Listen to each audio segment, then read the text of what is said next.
Welcome back to the Elevate Experience. Tommy, I'm excited for today's topic, and not excited in a good way, but I'm excited to impart the information that we have out there because I just don't think this is something that's often talked about or even seen as a potential danger or addictive substance. And I'm just going to intro it with dust off. I mean, it's a commonplace product that you could get at a Staples, a grocery store, Target, online, Amazon, wherever. And the purpose is to clean keyboards and things like that. But there's also a much more severe side of things that when people take this substance and abuse it, inhale it, it can be not only addictive, but it can also be deadly. Yeah, absolutely. Yeah, it's important to have this information out there for sure for families just to be aware. A lot of this stuff is just lying around in, houses, and it's dangerous. And teenagers, especially when people are first starting to experiment with drugs, they can tend to go towards these easier things to grab. And so, yeah, we just want to educate families, just making them more aware of the potential danger of this. It's pretty serious, and it gives you a rapid high. It's a chemical, and when you inhale it, you get this really quick high, and what it does is it displaces oxygen in the brain, and it leads to hypoxia. And some of the severe consequences are heart failure, instant death, and sometimes that can even happen on a first use. But yeah, it's very cheap, very accessible, and teens tend to experiment with it. So yeah, glad we're talking about it. Yeah, and it's one of those things, when my daughter was about 12 years old, we actually knew somebody who had done dust off. They were in recovery. And so I think perhaps they were thinking like this is a way of not full blown relapsing, but they did dust off and they actually died from doing it. And if you've ever used dust off, one thing that you know is that when you use it, because of the, I don't know if it's like Freon or whatever chemical they're using, it's extremely cold. Like if you use it multiple times, it's like cold to even your touch, kind of like dry ice. So when you think about if you have an individual, child, teenager, adult, whoever who's ingesting that, they are literally freezing their lungs on top of, killing the brain cells and creating the hypoxia and everything else. Yeah. Yeah, it's scary stuff, and it's definitely, it's kind of a strange way to get high, but yeah, one of those easy introduction things. And there's some statistics about it. So, according to the NIDA, about 2.4 million people in the United States report misusing inhalants, and this was in 2020. And the highest rates are actually among adolescents aged 12, between 12 and 17. Another interesting statistic is, yeah, the CDC reports that sudden sniffing death syndrome and cardiac arrest triggered by inhalant use can, can start happening unpredictably, and even with first time use, which we kind of already discussed.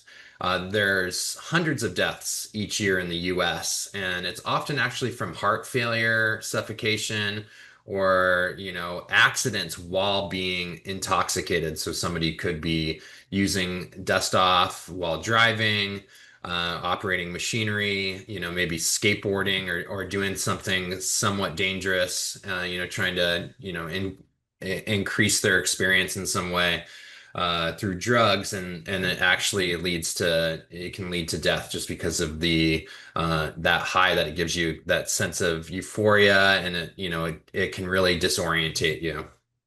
Yeah, and I would like to say, I think, and we run into this a lot, and I know, I bring up especially dust off because of the, individuals that I knew that died from it. So when my kids were young, I would try to educate them. No, I didn't try. I educated them. This is also our line of business, so we're privy to a lot more information than your average person. And there's a thought like, you're triggering, you're scaring, scare tactics. And Mhm. although that may be the result, I don't think properly educating people, especially parents who have teenagers, on the real risks that are obvious to us, but maybe not to them from utilizing these substances. Like knowledge is power. And if kids don't know that these things are dangerous, they think they're just hanging out with their friends, passing around the dust off, no big deal. They don't realize that it could actually result in death. They're not going to know to avoid these things. So proper information and education, although it could be scary, I think I would rather err on the side of giving people too much information about it as opposed to not talking about it and seeing deaths that could be easily preventable with the correct knowledge. Yeah, absolutely. Yeah. Dust off isn't really talked about a whole lot. You know, the thing that has really the limelight right now is fentanyl. And, you know, we're very aware of the dangers of fentanyl. People still use it. And, you know, I'm sure there's, you know, teens out there that may be scared to use fentanyl, but think that this is a safer alternative to get high when that's just not true. This is actually very dangerous, and you know, like we've been saying, it can lead to you know instant death, first time use, and there's lots of other risks as well. You know, like there's long-term damage that can be caused, you know, brain damage, nerve damage, hearing loss, and you know, just general problems with memory and learning. So things like that are really important to educate families on. And yeah, we don't want to scare people, but it's just good to know. There's not, like we were saying, there's not a lot of people talking about the dangers of something like dust off online or on YouTube. So yeah, we just want to be as, you know, a source of good information, you know, since we are, you know, addiction counselors. Yeah, I mean, and it's one of those things like even when I was a kid, I think whiteout came out. We would put whiteout in a paper bag and huff it and try to get high from it. Just playing Yeah. around. Like I don't even think our intentions were to get high. It's more like, what is this? What are we doing? Gasoline, things like that. So it's not like a new situation that kids are being confronted with. It's been around for a long time. Just the severity of it, I think, is unknown. And I'm glad that we're able to impart that. Absolutely. So, Yeah. what are some warning signs that parents or loved ones could look out for as warning signs that maybe your loved one might be doing this? Yeah, a couple things similar to some of these other you know inhalants. Like we've talked about nitrous before, but you know there's going to be the cans themselves. So if somebody's abusing dust off, they're going to be going through several cans. Especially it can be very addictive. It's different than opiates, but it becomes very compulsive. So the high is very short-lived. So you end up going, you know, it ends up picking up pretty rapidly. So somebody could, you know, go through several cans a week or maybe even a day if it was very, you know, heavy use. So you're gonna want to look for, you know, cans in the garbage, you know, maybe online orders. You know, I would imagine you know, people trying to sneak by, you know, the system, so to speak, like going to Staples that maybe I'm actually not sure. Maybe there's a limit on how many you can buy, but you know, buying online would be a little bit different. So somebody could be placing big orders online. And you know, it's going to have a chemical smell. So there's going to be, you know, a smell in the room or on the breath or, you know, on the clothing.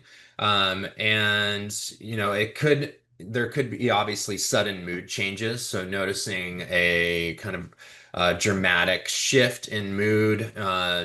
You could notice like some poor coordination or unusual behavior, unusual euphoria could be occurring, and you know, just some signs to look out for.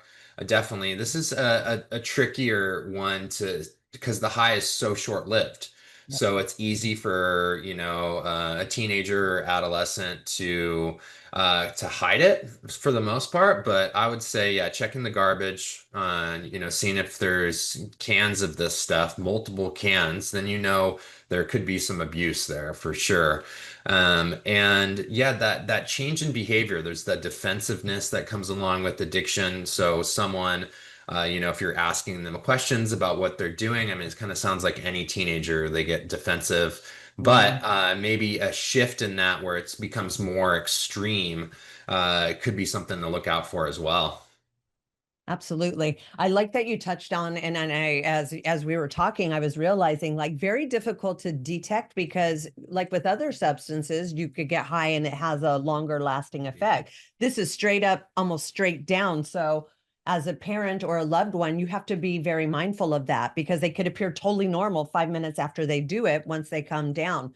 So you have to just, I would say, be smart, put on your sort of detective hat if you start seeing things that don't quite add up, and just be mindful. And again, nothing replaces education. If there is possibly a thought that maybe they're doing this, but you don't have the proof, education is by far the best thing you could do because odds are they don't know that it could be deadly.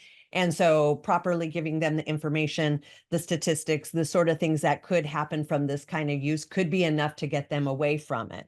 And like with any other addiction, if it's not, or there's other things involved, other substances, or even just this, reaching out to get more long-term help might be the solution.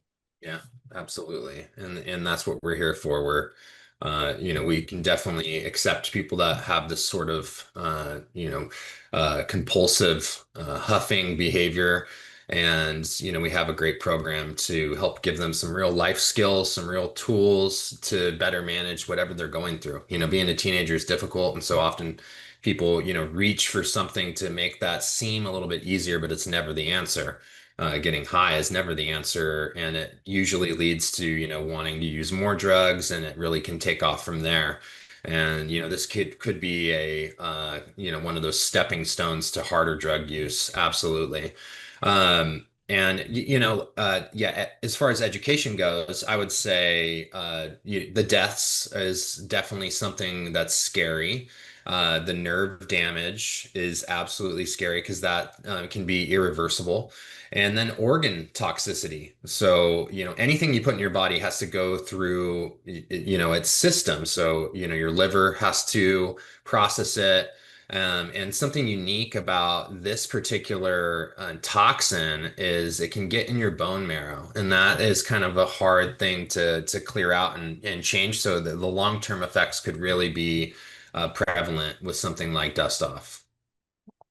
Yeah. One last thing I'd like to add is we talked a lot about teenagers and almost it being a gateway or easily accessible and acceptable. But I would like to also include, because of the deaths that we've seen, they are people in recovery. And so a lot of times, let's say someone goes through drug and alcohol treatment program, heroin, alcohol, that sort of thing, they start getting the feelings of wanting to relapse, but somehow they can justify it in their mind. Like, if I just do Yeah. this cheap over the counter, that's not necessarily a relapse. That's not necessarily that bad. That's going to scratch my itch, but not like lead me straight back into addiction. So there's people in recovery that you also need to look out for because we've seen that over and over. I mean, we've seen people chug perfume, cough syrups, you name it, even though they're not quote unquote doing the drug that they came in for or they've handled, that can be a lead back to full blown addiction as well.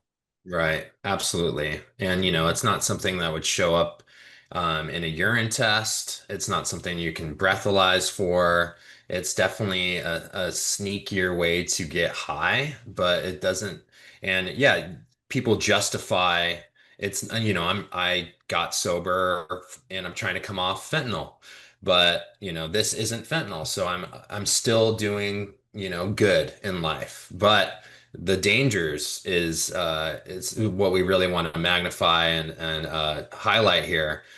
So if any parents out there or if you're in recovery, like this is not something to mess around with. This is a very serious, quick high that is not worth risking your life for. Awesome. All right. Thanks, Tom. Thanks for coming on today. Hopefully, if anybody needs any help or further information, we are here. We are available to provide that. And obviously, there's a ton of resources online as well.